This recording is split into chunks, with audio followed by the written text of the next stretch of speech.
जय माता दी। प्रिय भक्तों, आप सभी को जया पार्वती व्रत की हार्दिक शुभकामनाएं। आज हम सुनेंगे जया पार्वती व्रत की पावन कथा।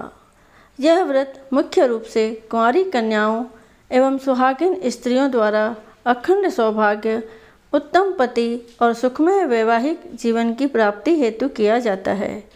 यह कथा देवी पार्वती और भगवान शिव की अमर प्रेम गाथा से जुड़ी हुई है, जो हमें श्रद्धा, संयम और आस्था की राह पर चलने की प्रेरणा देती है।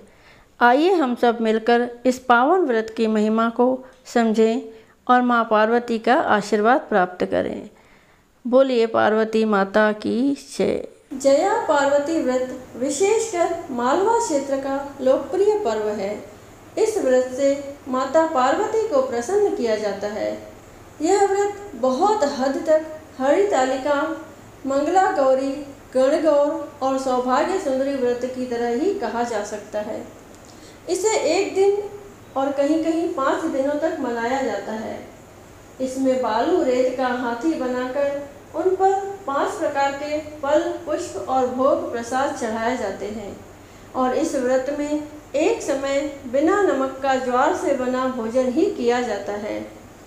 धार्मिक पुराणों के अनुसार इस व्रत का रहस्य भगवान श्री विष्णु ने माता लक्ष्मी को बताया था। मान्यता अनुसार यह व्रत महिलाओं द्वारा किए जाने वाला व्रत है तथा इस व्रत को करने से स्त्रियों को अखंड सौभाग्यवती होने का वरदान प्राप्त होता है। इसीलिए इस व्रत का विशेष महत्व है। आइए अब सुनते हैं जया पार्वती व्रत की पौराणिक कथा। तो प्रेम से कहिए गौरी शंकर भगवान की जय हो। एक बार कौंडिन्य नगर में वामन नाम का एक योग्य ब्राह्मण रहता था। उसकी पत्नी का नाम सत्या था। उनका घर धन धान्य से परिपूर्ण था। उनके घर में किसी भी चीज की कोई कमी नहीं थी, लेकिन उनके कोई संतान नहीं हुई। इस कारण वे दोनों पति पत्नी बहुत दुखी रहते थे। एक दिन भगवान नारद जी उनका दुख दूर करने के उद्देश्य से उनके घर पर आए। उन दोनों पति पत्नी ने नारद जी की खूब मन लगाकर सेवा की और अपनी समस्या का समाधान पूछा। नारद जी उनकी सेवा से बहुत प्रसन्न हुए।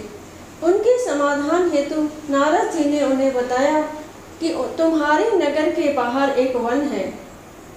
उस वन के दक्षिणी भाग में बिल्व वृक्ष के नीचे भगवान शिव जी माँ पार्वती के साथ लिंग रूप में विराजमान है। उनकी नियमित पूजा करने से तुम्हारी मनोकामना जल्द ही पूरी होगी। तब दोनों पति पत्नी ने उस शिवलिंग को ढूंढा और उसकी पूरे विधि विधान से पूजा अर्चना की। इस प्रकार पूजा करने का क्रम कई वर्षों तक चलता रहा और 5 वर्ष बीत गए।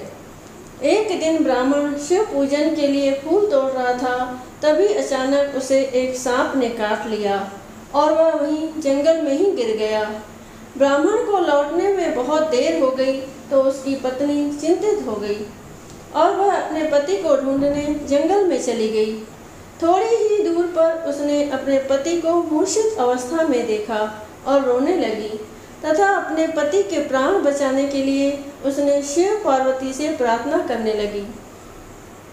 उसकी सच्ची निष्ठा से प्रसन्न होकर माँ पार्वती ने उन्हें दर्शन दिए और ब्राह्मण के मुख में अमृत डाल दिया, जिससे ब्राह्मण बिल्कुल स्वस्थ हो गया।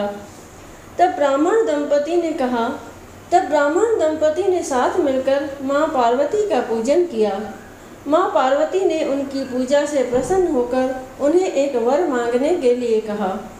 तब दोनों ने संतान प्राप्ति का वर मांगा। माँ पार्वती ने उन्हें संतान प्राप्ति के लिए विजया पार्वती व्रत करने को कहा।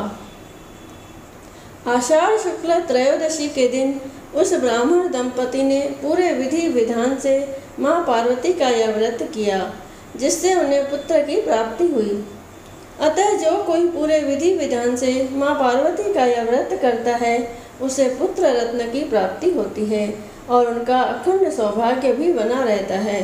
बोलिए गौरी माता की जय। बोलो गौरी शंकर भगवान की जय।